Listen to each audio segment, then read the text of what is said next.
Hi, this is me, Amal Hermes from Vivian Hair Design.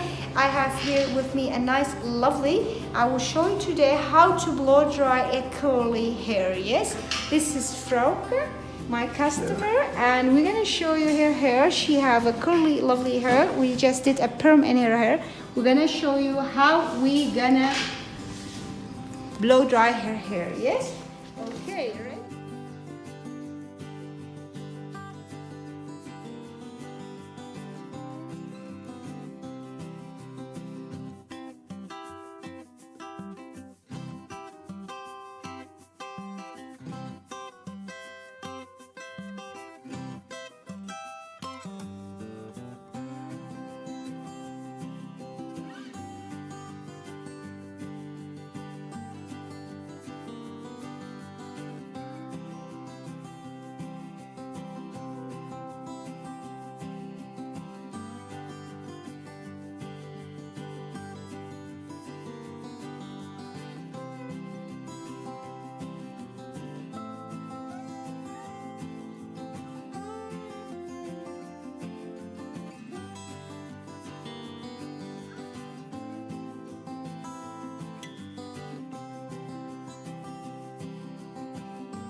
So this is the result of my model, and she comes from Holland, and we did for her hair a lovely, nice, beautiful perm. We cut her hair a nice trendy hairstyle. I'll show it a little bit for you. It's very, very nice. And I am very happy here in Vivian Hair Design with her hair. And I think Frauke also. But unfortunately, she don't speak English. So she's just 86 years old, but she never learned English. So we want to ask her in Dutch. Vindt je haar leuk? Wilt u in Engels? Ja. Dus we will ask her now in English. Do you like your hair? Yeah, she said yes in her way. So we are also very happy. We will say bye bye.